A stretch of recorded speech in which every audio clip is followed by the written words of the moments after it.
IHP. Welcome to episode 11 of JC Unplugged. We're here Tuesday with the IHP staff, and like always, we just jump right into the questions. All right, Carlos, number one.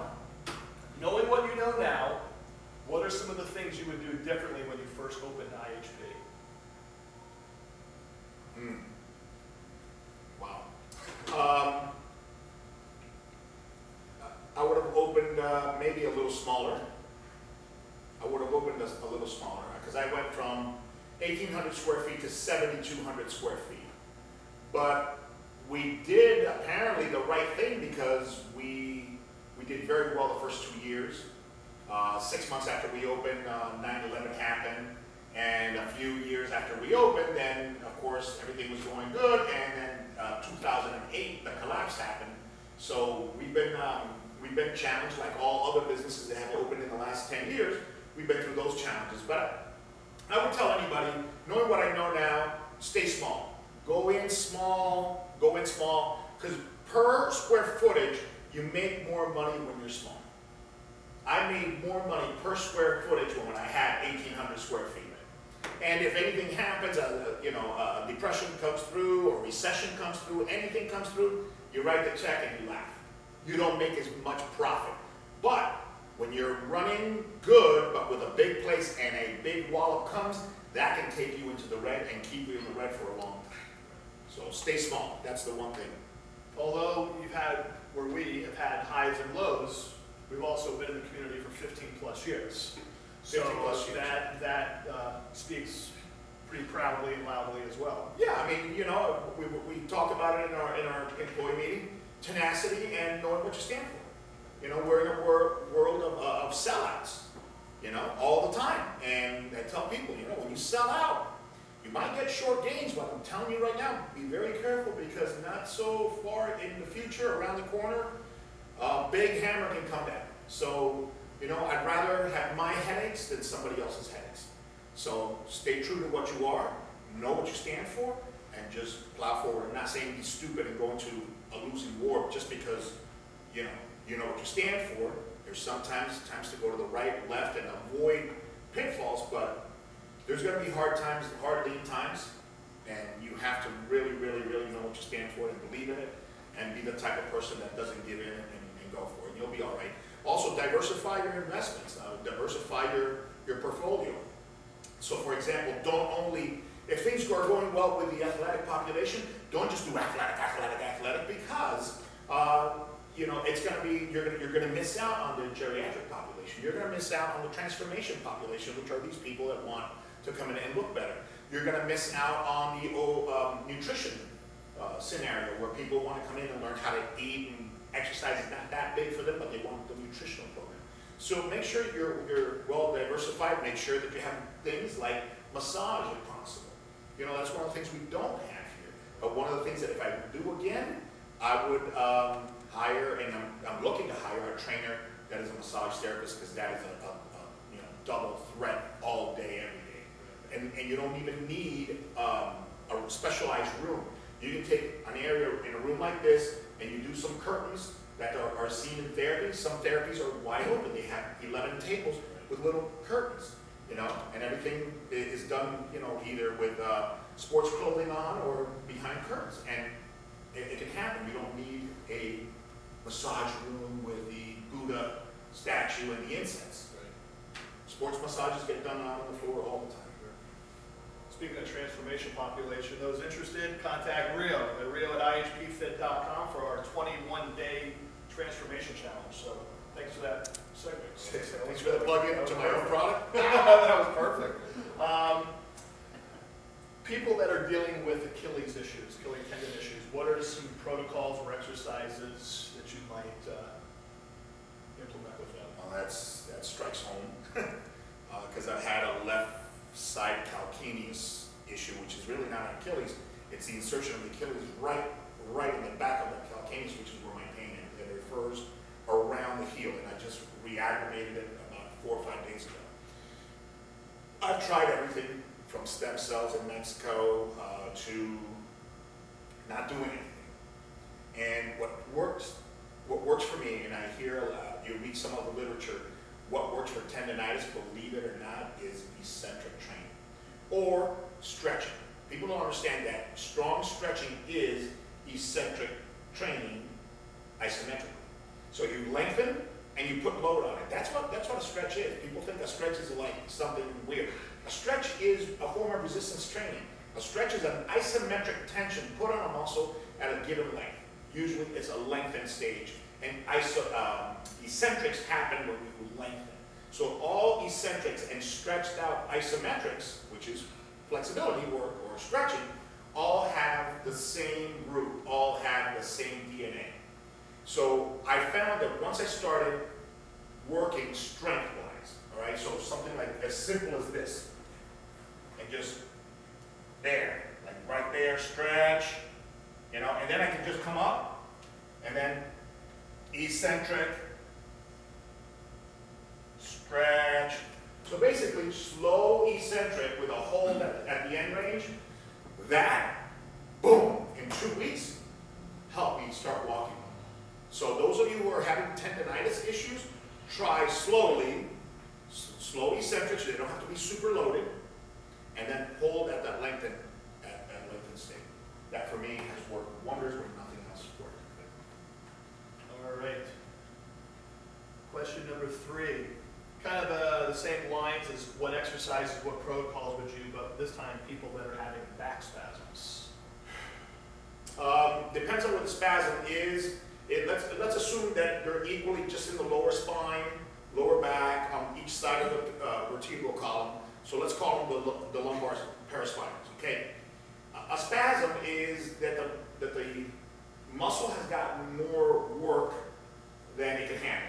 Now the work may come in volume of work, the work may come in a prolonged position, whether it's shortened, whether it's stretched, or whether it's right in the middle of the range of motion with some load, like sitting.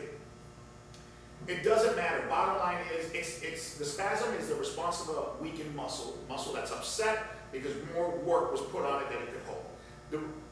Always the same thing. What gets you out of that is strength work. Now, what kind of strength work? That we can debate. But it's strength work. If the muscle gets here, all right, and you did something to it that brought you to here, right there, there's your injury area, all right, and this throws into spasm, all right? The result of this is easy to fix, or the cause, it's easy to fix. Take your functional capacity to here. Now this is called your injury reserve. So the answer is always the same. Make this bigger, get it stronger, or stop this activity. Usually this is not an option.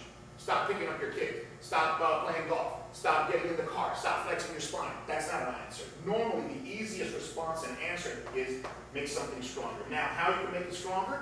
I say you break a spasm, okay, the muscle understands this and this. You break a spasm in one of 3 ways. You can stretch it, which is still strength training. I don't care what you do. If you're going against the muscle's tendency to stay here, you're putting tension on the muscle and you're lengthening it.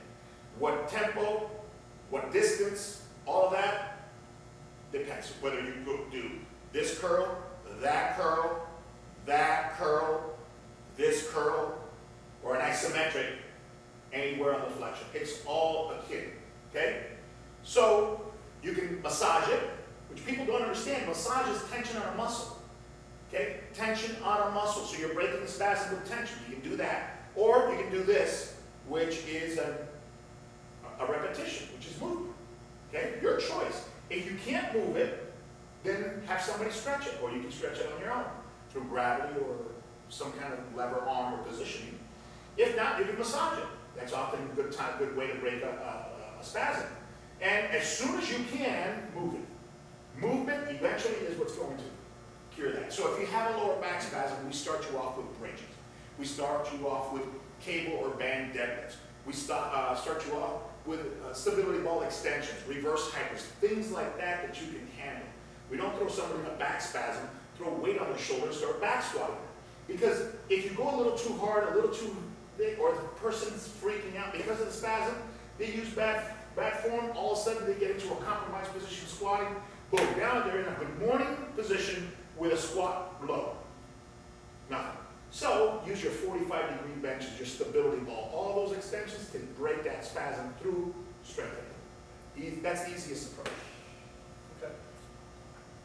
That was a good question, actually. Okay, this one comes from, actually, somebody sent us an email. Andrew Morris, he actually, in his email, he said he attended your MMA certification a few years ago.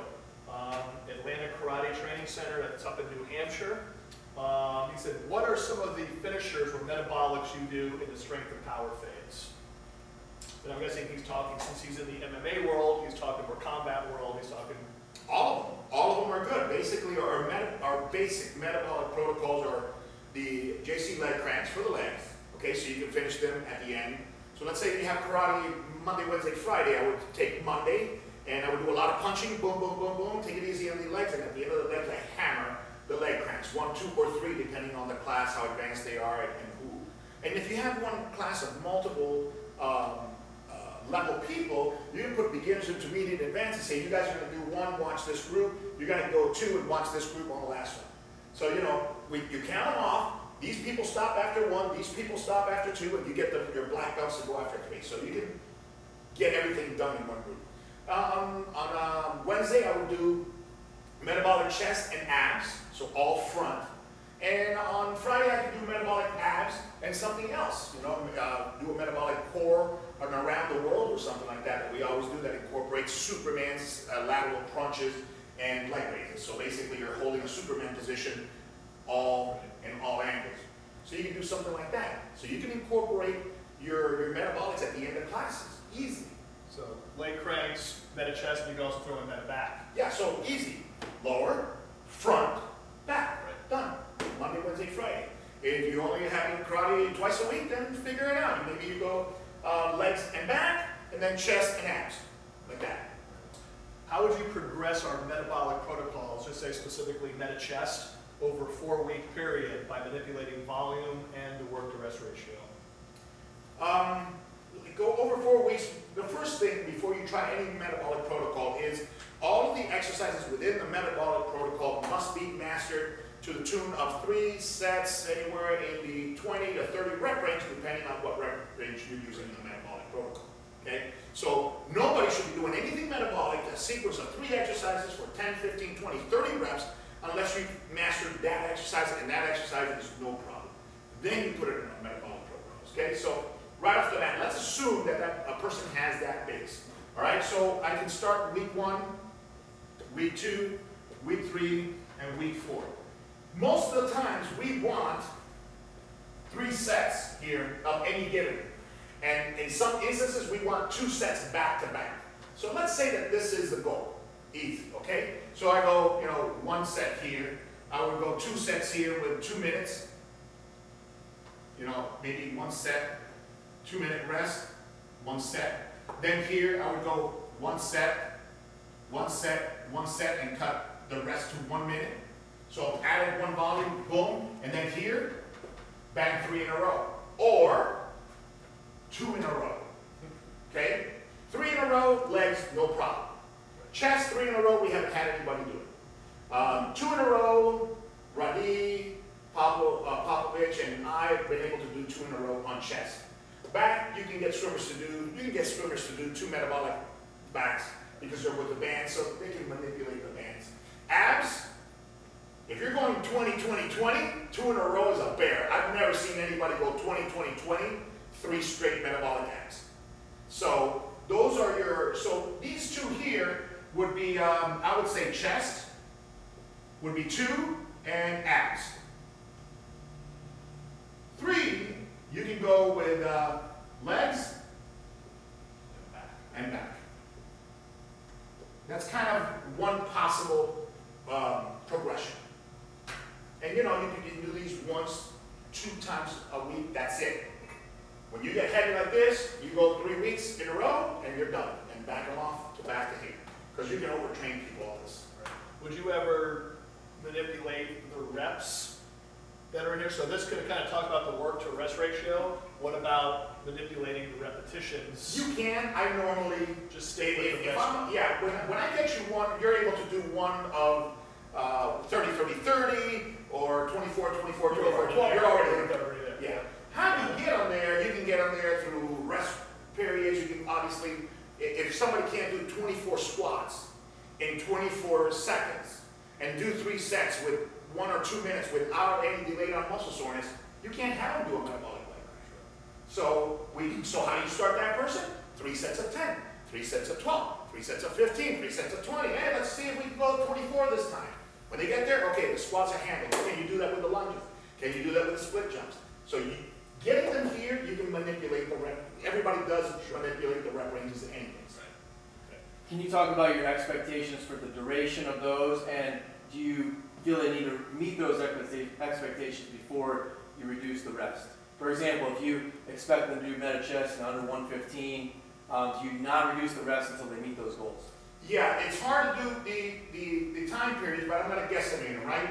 The JC leg cranks, we want them definitely under 90 seconds. Most people, especially if they're shorter and they don't use that much weights, they can get here to 80, no problems. Okay, once you start getting into your 115s, or your elite athletes that are about 5'4", they're not moving that much, and they're just pound per pound monsters. You can get those into the 115. Anytime you start dropping below 115, I don't care how small you are, you're cutting quality. I like this 90 to 85 with someone my height. If you're going full reps to where you need to be, that's challenging. The meta chest, it depends on the metabolic protocol you're doing, but most of the time you're under a minute. You know, in that 55, 50 to set. Depends if you're going, which one you're doing. Are you doing the one with medicine ball? Are you doing the one with the bands? Are you doing the one that combines body weight and bands? All of those have different times. The ones that I do, that I like, which are just body weight, and it's 24 push-ups, 24 laterals, 10 diamonds, 10 explosives, those, we're going to go, I would say 50 to 60. Okay? Because I've seen people, are you doing them all the way, or are you doing them quarter or halfway the way we like to do it for our fighters? Okay, the back depends also on what meta back you're using. But I would say, look, if you do the numbers, 30, 30, 30, just with a band, 30 here, 30 swings, you're looking at faster than 1 rep per second. So right off the bat, if you got 30, 30, 30, that's 90.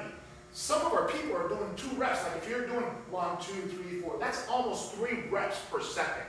So if you got 90 divided by 3, you're looking at 30. Add a little bit more for the swimmers, which is a long distance, you're looking at 40 to 50 seconds if you're going good quality. Okay, you can turn them in a little faster. All right, abs. Okay, if you're going 20, 20, 20, at also 1 rep per second on the V-ups, but for the crunches and the leg raises, you're looking at 2 reps per second. So if you're going 20, 20, 20, on the first one you got 10 seconds. On the second one you got 10 seconds, and you got the full 20. So that's about 40, I would say the 50 seconds if they start hurting on the V-ups. So those are your time ranges. When they get here, they gotta be here. If they're not in these time ranges here, they're not even ready for this. That was a great question.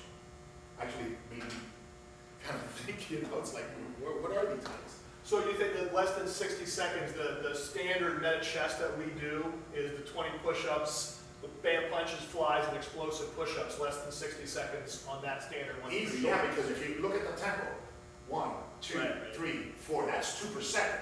So I'm going to take 10 seconds on the first one, then the long ones maybe 20, so that's 30. The short ones, almost 2 per. So if I got 10, that's 5, so I'm at 35 seconds. And the explosives, you're maybe looking a second per, because you got a little hang time. If you're doing the ricochets, that's even less. So you're looking at about 40 seconds. You know, meta chest, 40 seconds if you're a monster. The thing is that when you get tired, people are putting their knees down, they can't get the explosive 10, then you get into this time. But if you're a monster and you're doing the short ones, I've seen people get through 40, 45 seconds. We can test all these right now. Right now, if you want. Mark, want to do it? We'll just test them all right now in theory. Ready to go? Let's go. All right, everybody, that's it. See you in a couple of weeks for episode 12. Take care. See you in a few weeks.